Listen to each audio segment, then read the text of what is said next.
ya está listo para el 25, ya tiene sus regalos listos, ya está, le gusta a usted recibir regalos y está expectante de lo que va a recibir.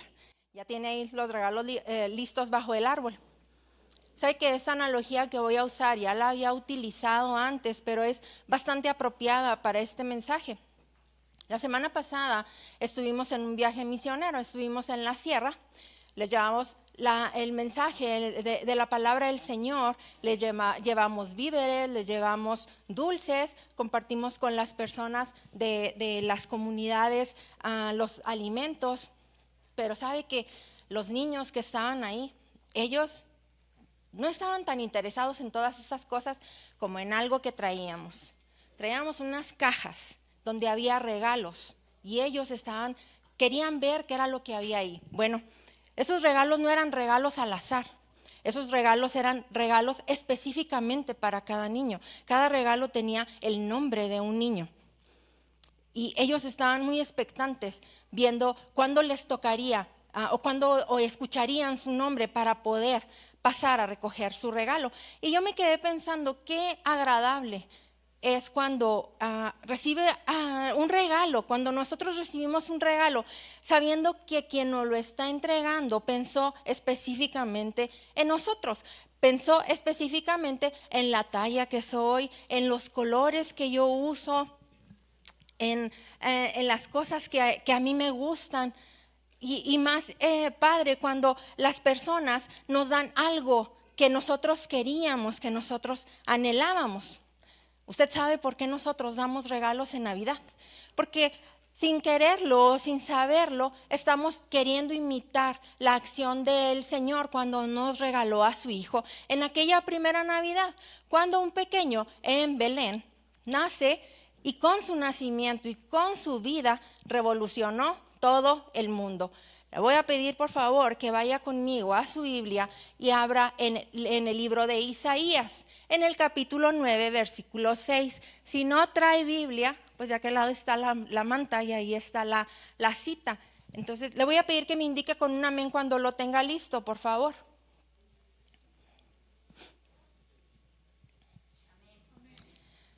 Dice la palabra del Señor, porque nos ha nacido un niño.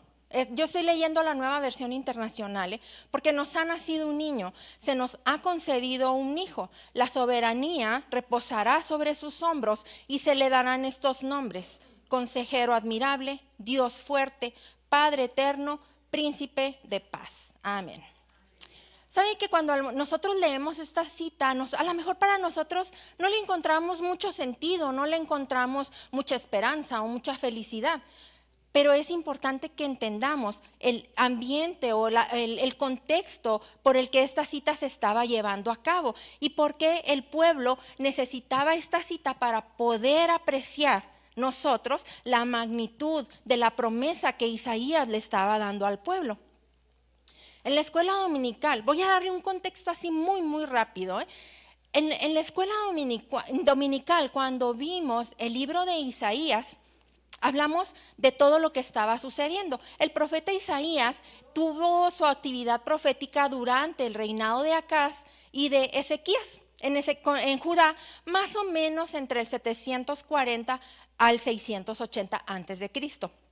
Durante ese tiempo se estaba enfrentando una inestabilidad política bastante importante y había mucha amenaza extranjera, sobre todo de pueblos como Asiria, que también comentamos que era un pueblo que era muy malvado, que era muy sanguinario. Entonces, el pueblo estaba desalentado, estaba desorientado y necesitaban encontrar una esperanza en medio de toda esa oscuridad. Así que cuando el profeta Isaías escribe estas palabras, decimos, el pueblo estaba pasando por unas situaciones bien complicadas. Ellos ya habían caído en el caos, habían caído en la idolatría. Y obviamente el juicio del Señor no tardaba en llegar, no tardaba en aparecer. Entonces, imagínense la esperanza de un gobernante justo, un gobernante poderoso en medio de esa crisis tan profunda que ellos estaban viviendo. Por supuesto que era un mensaje de esperanza, por supuesto que era un mensaje de consuelo para el pueblo de Dios.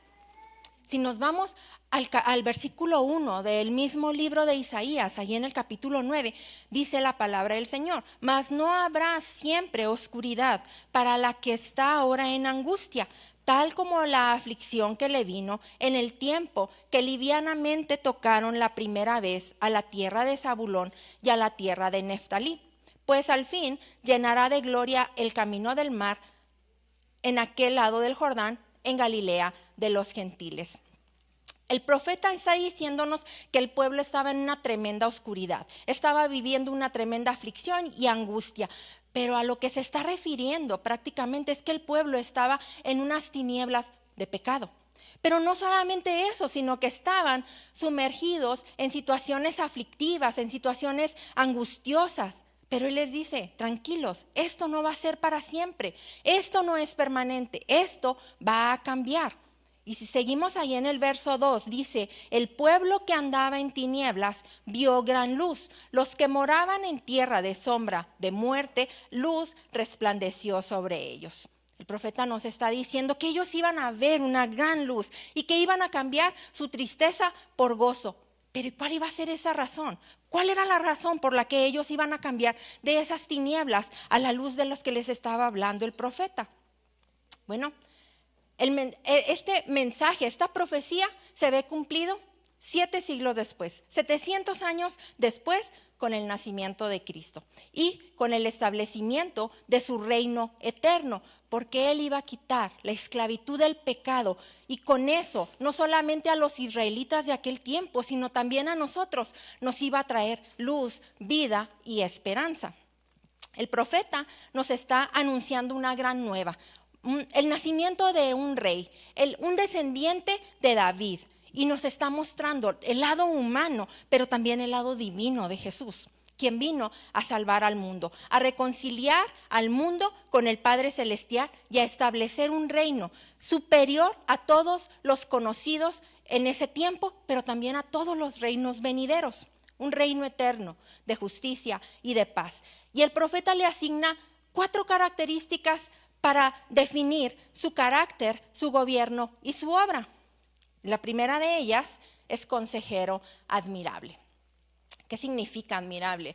Admirable viene de una palabra en hebreo que es pele, no Pelé como el futbolista, es pele, que significa maravilloso, milagroso. Esta palabra se va a encontrar en la Biblia cuando se están narrando hechos portentuosos del Señor, cuando se narran hechos exageradamente buenos que hace el Señor. Por ejemplo, lo vamos a encontrar en Éxodo 15:11, donde dice: ¿quién como tú, oh Jehová, entre los dioses? ¿Quién como tú, magnífico en santidad, terrible en maravillosas hazañas, hacedor de prodigios? Entonces el Señor, Isaías, no le está dando al Mesías nada más la característica de consejero admirable. Le está diciendo que es un consejero milagroso, que es un consejero prodigioso, que Él es un consejero maravilloso, porque su sabiduría y su amor trascienden nuestra comprensión. Y ahí nos muestra completamente la gloria del Señor. Cuando se le denomina consejero admirable, se está expresando que Él es más que suficiente. Él no necesita consejeros adicionales. Él no necesita que le digan cómo actuar, cómo hacer las cosas, qué decisiones debe de tomar, así como acostumbran los reyes humanos, o inclusive también como acostumbramos nosotros, porque Él sabe qué hacer. Él sabe cómo hacerlo y cuándo debe de hacerlo, porque Dios no improvisa. Al Señor nada le toma por sorpresa. Él no tiene que recurrir a un plan B, porque sus planes están bien definidos. Y mi hermano, cuando nosotros nos dejamos guiar por el Señor, nunca estaremos en caminos equivocados. Nunca nos vamos a encontrar en caminos de destrucción. Nunca nos vamos a encontrar en caminos de vergüenza o en un camino de ruina. Actualmente nosotros tenemos muchos consejeros, dependiendo del tipo de problema que tenemos. A lo mejor tenemos consejeros financieros, consejeros matrimoniales, consejeros espirituales, e inclusive vamos a encontrar personas que piensan que no necesitan a nadie, que son sabios según su propia opinión, según su propia sabiduría. pensando ellos que quizás son más inteligentes o más sabios que el Señor, pero desgraciadamente cuando las cosas pasan de esta manera, nunca van a terminar bien. El Señor es el único que nos puede guiar por caminos de bien, porque Él es el consejero que nos va a guiar adecuadamente. Él es nuestro guía infalible que jamás se equivoca. Y cuando reconocemos que necesitamos su guía, entonces podemos comprender que nosotros no somos sabios, que nosotros no somos inteligentes, que nos equivocamos bastante y que no tomamos decisiones que son viscerales y que tenemos caminos imperfectos. Como creyentes, mi hermano, es bien importante que todas las decisiones de nuestra vida estén puestas bajo el escrutinio del Señor. Por más mínima que sea la decisión que tiene que tomar, siempre consúltelo con el Señor para que las cosas le salgan bien. Y así estamos buscando su sabiduría, su dirección y su palabra. Y le voy a poner un ejemplo. Por ejemplo, cuando pasó la vida de José, que ya la sabe, no se la voy a contar, se la voy a parafrasear. Cuando a José le suceden tantas cosas, usted sabe, él no era muy querido por sus hermanos. De hecho, sus hermanos lo vendieron como esclavo. Llega a Egipto, es acusado falsamente y es encarcelado. Pero José mantenía sus decisiones tomado de la mano de Dios. Con todas esas cosas que estaban sucediendo, ¿usted piensa que a lo mejor los que le rodeaban a José dirían, ay no, creo que José va a tener un final bastante malo? Nada parecería que fuera a terminar bien para José. Nada parecería que pudiera haber un final feliz para él. Pero el Señor va más allá de lo que nosotros podemos mirar. Él ve más allá de lo que nosotros podemos ver. Y en el caso de José, todo tenía un propósito firmemente planeado por el Señor. Y termina con algo muy bueno, no solamente para José, también para su familia y también para todo el pueblo. Y ahora yo le quiero pedir un favor. ¿Por qué no analiza un minuto, nada más, un minuto su vida? Y busque una sola instrucción que le haya sido dada por el Señor, pero que le haya sido dada realmente por el Señor. No que usted piense que el Señor se la dio. Algo que realmente el Señor le haya dicho, hazlo de esta manera. Y dígame si las cosas no salieron para su bien. Aunque pareciera que esa dirección o que esa instrucción estaba completamente descabellada o era muy extraña o para usted simplemente no hacía sentido. Yo le puedo asegurar una cosa. Al final, todo fue para su bien. Al final, todo salió bien para usted porque Dios nos da la correcta dirección para cada decisión en nuestra vida. Dice Proverbios 3, del 5 al 6. Fíate de Jehová de todo tu corazón y no te apoyes en tu propia prudencia. Reconócelo en todos tus caminos y Él enderezará tus veredas. No seas sabio en tu propia opinión. Mi hermano, todos los caminos que son dirigidos por Dios van a ser para nuestro bien, aunque a veces nosotros no lo entendamos de esa manera, aunque a veces nosotros no lo comprendamos. A veces tenemos que pasar situaciones y cosas que nosotros decimos, pero es que ¿cuál es la razón por la que el Señor me tiene que pasar por estas cosas?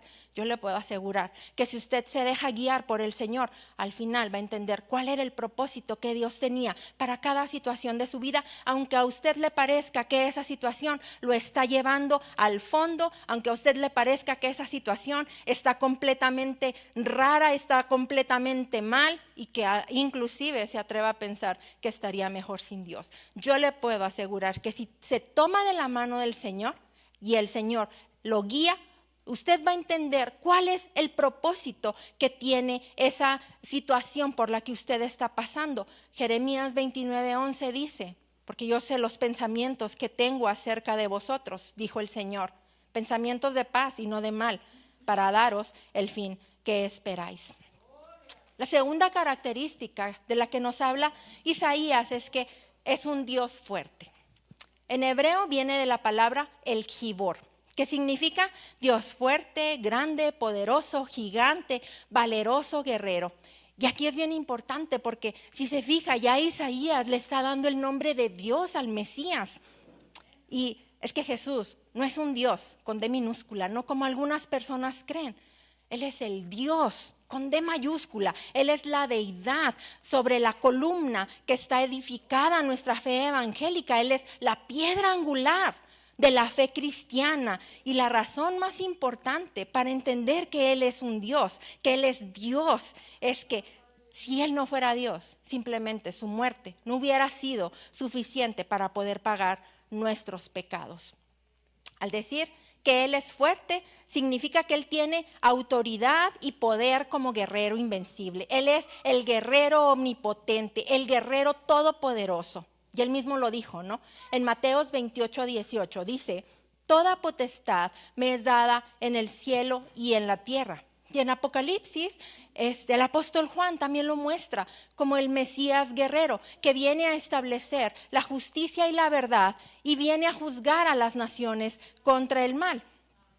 Usted y yo todos los días mostramos debilidades, todos los días tenemos luchas que enfrentar, luchamos contra todos los problemas de la vida, tenemos que luchar contra las enfermedades, con problemas en el trabajo, con los hijos, los problemas en el matrimonio, las finanzas. Y a veces pensamos, ya no puedo más, los problemas son demasiados, los problemas me están abrumando, me siento ya cansado, siento que traigo el peso del mundo cargando sobre mis hombros.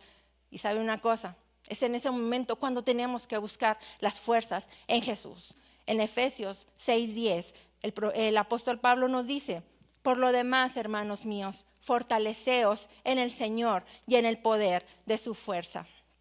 Hace tiempo vi una prédica que se me hizo bastante interesante porque utilizaban una imagen del Rey León. Seguramente usted ha visto la película, ¿no? Cuando el Rey León, el cachorrito, Simba, que se llama, es un cachorro y quiere ahuyentar a las hienas. Entonces lanza un rugido y su rugido en lugar de un rugido parece un maullido, lo que ocasiona que las hienas, pues en lugar de darles miedo, les da risa. Les da risa lo que está intentando hacer el cachorro. Sin embargo, en ese momento, por detrás del bebé, del cachorro, llega su papá, Mufasa, el gran Rey León, y lanza un rugido tan estruendoso y tan poderoso que las hienas salen corriendo de miedo. Y justo así es como sucede con nosotros. Nosotros en nuestras fuerzas, mi hermano, no me atrevería a decir que damos risa, pero lo que sí le puedo decir es que nosotros no atemorizamos a nadie. En nuestras fuerzas somos débiles, pero con las fuerzas del Señor, nosotros somos más que vencedores. Isaías nos dice que Él es nuestro Dios fuerte, que el Señor es nuestro defensor, el que pelea por nosotros. Él es nuestro Jehová Nisi. Él es ese héroe infinito del pueblo que no muere. Él nunca va a ser vencido. Él es el guerrero invencible que ha vencido sobre el pecado, sobre la muerte. Él es el gobernante omnipotente y supremo en que la iglesia tiene puesta su fe y su esperanza. Mi hermano, nuestras fuerzas se pueden acabar, pero las fuerzas del Señor nunca se van a acabar. Él es el Dios fuerte. La tercera característica de la que nos habla Isaías es que es el Padre eterno. Eterno, ¿qué significa eterno? Que no tiene un principio, que no tiene un final, que Él es perpetuo, Él no tiene límite de tiempo, lo que quiere decir que Él es el eterno presente. Y Él mismo lo declara en Juan 8:58, dice, antes que Abraham fuese, yo soy. ¿Qué nos quiere decir esto? Abraham tiene un comienzo específico, él tiene una limitación de tiempo, pero el Señor es el gran yo soy. Él es el que existe eternamente. En nuestra comunidad se supone que el padre de familia es quien debe de proteger y mantener a sus hijos. Y de este modo, ese pequeño que va a nacer en Belén, que va a nacer en Judá, va a convertirse en un rey que va a ser un padre, pero no solamente para la gente de Israel, también va a ser un padre para nosotros, los gentiles. Y nosotros vamos a ser injertados en su familia como miembros de la familia, no como adoptados. Vamos a ser miembros de su familia, somos ya miembros de su familia, estamos injertados en la familia del Señor y Él nos va a proteger y Él nos va a proveer, porque su papel de protector no está limitado por el tiempo, no está limitado por el envejecimiento, por la muerte. Su papel de protector es perpetuo, es para siempre. Él no tiene principio, Él no tiene final, Él es eterno, así como su Padre es eterno. En Éxodo 3:14, Dios le dice a Moisés, mientras de que estaba la zarza ardiendo en el desierto, yo soy el que soy. Y el escritor de los Hebreos nos dice en el capítulo 13, versículo 8, que el Señor es el mismo, ayer, hoy y por los siglos. Él no cambia, nunca va a cambiar. A diferencia de los líderes humanos, Él no va a cambiar. Él ha sido, Él es y Él va a ser el mismo para siempre. La frase Padre eterno se debe de traducir literalmente como que Él es eternamente un Padre para su pueblo. Y con este nombre nosotros podemos ver la generosidad de Cristo, que Él es quien suple las necesidades de sus hijos, pero lo más importante es que Él estuvo dispuesto a dar su vida por nosotros, para traernos de esa esclavitud, de las tinieblas del pecado, a su luz admirable, porque Él es un Padre que no envejece, Él es un Padre que siempre va a estar con nosotros, Él nunca nos va a dejar, nunca nos va a abandonar, Él nos acompaña en cada paso que damos y Él va a ir con nosotros hasta la eternidad. Y finalmente la última característica de la que nos habla Isaías es que Él es un príncipe de paz. En hebreo esta viene de la palabra sar, shalom. La palabra hebrea para decir príncipe es sar, con S. Usualmente nosotros lo hemos visto con Z. Bueno, en hebreo la palabra para príncipe es sar. ¿Y qué quiere decir esto? Que Él es el que posee no solamente la autoridad sobre todas las cosas, pero también tiene el poder para llevar a cabo todos y cada uno de sus planes. El título Príncipe de Paz resume todo el papel, todo el propósito central del Mesías, que es restaurar la paz entre Dios y el hombre. El gobierno del Mesías es un gobierno de justicia, pero también es un gobierno de paz. Y Él va a procurar y perpetuar la paz entre las naciones. Su reino está caracterizado por el shalom. ¿Qué significa shalom? Significa paz, sanidad, bienestar, prosperidad, felicidad y cese a la enemistad con Dios. Recuerde que el pecado había separado a la humanidad de Dios, generando esa enemistad entre Dios, pero también la condenación. Pero cuando el Hijo de Dios se encarna en la persona de Jesús y viene a la tierra, Él lo hace para traer paz a los hombres. Y Jesús, mediante su sacrificio en la cruz, elimina la barrera y establece un camino para reconciliarnos con el Padre. Él vino a restablecer la paz entre Dios y los hombres. Él vino a poner fin a esa guerra entre Dios y los hombres. Vino a reconciliar a la humanidad con Dios. En Romanos 5:10 dice, porque si siendo enemigos fuimos reconciliados con Dios por la muerte de su Hijo, mucho más, estando reconciliados, seremos salvos por su vida. Mi hermano, qué bendición es saber que gracias al sacrificio de Cristo se abrió un camino nuevo, un camino vivo para nosotros, para que nos pudiéramos acercar al Dios de la Biblia, ¿no? Para que nosotros pudiéramos acercarnos finalmente al Padre. La Biblia dice que Jesucristo vino a traer una paz interior al hombre, pero esa es una paz integral que transforma tanto el corazón como la mente. Y esto significa que en momentos complicados, cuando parece que todo está mal, cuando parece que ya nada puede hacerse, todo está perdido, entonces necesitamos acudir al Señor, necesitamos acudir a Jesucristo para obtener la paz que solamente Él puede impartir. Esa paz verdadera que sobrepasa todo entendimiento y que capacita al creyente para superar todos los momentos de soledad, de incomprensión y de tristeza. Filipenses 4:7 nos dice, y la paz de Dios que sobrepasa todo entendimiento guardará vuestros corazones y vuestros pensamientos en Cristo Jesús. Cuando nosotros permitimos que esa paz, que la paz de Cristo guarde nuestros corazones, guarde nuestros pensamientos, entonces, mi hermano, ¿por qué tenemos que angustiarnos? Nosotros tenemos nuestra ciudadanía asegurada en el reino del Señor. ¿Para qué nos desesperamos? Nuestro destino está determinado por el príncipe de paz. ¿Por qué tenemos que atemorizarnos si Dios nos capacita para tener victoria sobre el pecado, sobre la carne y sobre Satanás? Quiero terminar, mi hermano, diciéndole que este pasaje de Isaías nos invita a reflexionar sobre la naturaleza de la esperanza y de la salvación. En un mundo donde normalmente prevalece la incertidumbre, donde actualmente tenemos muchas personas con ansiedad, este versículo nos recuerda la verdadera paz. Y nos recuerda que la paz y el consuelo no lo vamos a encontrar en circunstancias externas, sino en nuestra relación con el Señor. La llegada del Mesías se profetiza aquí. Implica que Dios está involucrado activamente en la historia humana buscando restaurar y redimir a su pueblo. Y esta temporada nos recuerda que nosotros, todos nosotros, necesitamos un mejor regalo. Y esta Navidad nos da la oportunidad perfecta para compartir el mejor regalo que nosotros hemos recibido, las buenas noticias de Jesucristo. Los regalos materiales, mi hermano, duran bien poco. La riqueza se pudre y el oro se oxida. Dice Santiago 5, del 2 al 3. Vuestras riquezas están podridas y vuestras ropas están comidas de polilla. Vuestro oro y plata están enmohecidos. Sin embargo, el regalo del Evangelio es eterno.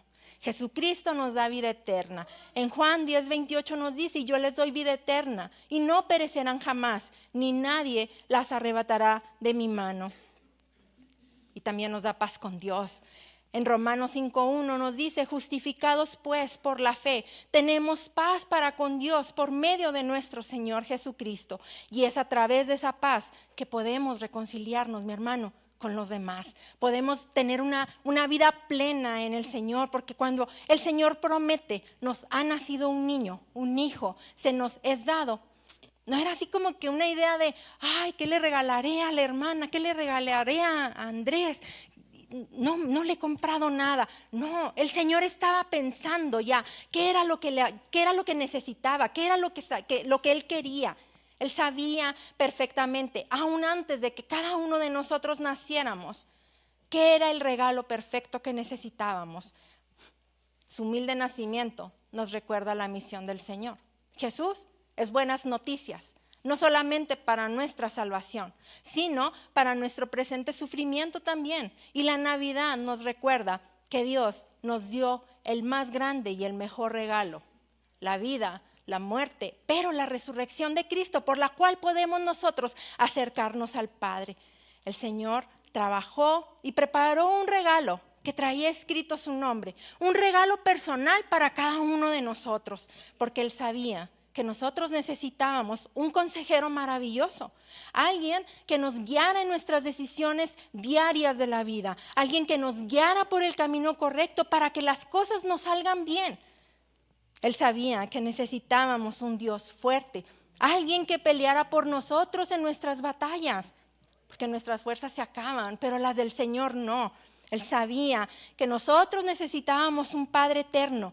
Él no nos abandona, Él no envejece, Él envía a sus ángeles para que nuestros pies no tropiecen con la roca. Él es de siempre y para siempre. Él sabía que nosotros necesitábamos un príncipe de paz, alguien que nos ayudara a vivir en obediencia a Dios, a tener ese efecto reconciliador y sanador en las relaciones interpersonales, dándonos esa paz que permanece para siempre y que solamente la podemos encontrar en Jesucristo. Jesús vino a traer la luz en medio de las tinieblas. Él nació para darnos libertad. Permitamos entonces que esa luz que Él trajo brille en nuestro corazón, sabiendo que Él tiene el control de nuestra vida. No hay nada que pueda estar fuera del alcance del Señor.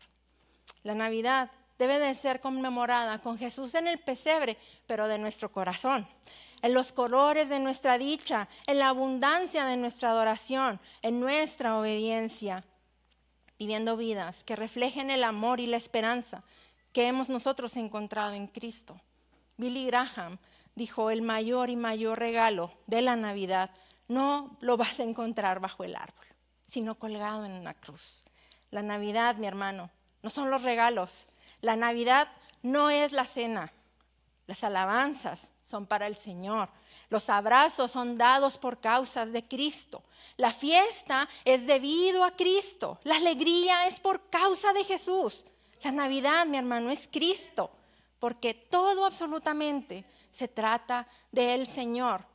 Yo le quiero invitar que este día próximo de Navidad no le invada el espíritu navideño. Pídale al Señor que le invada el Espíritu Santo.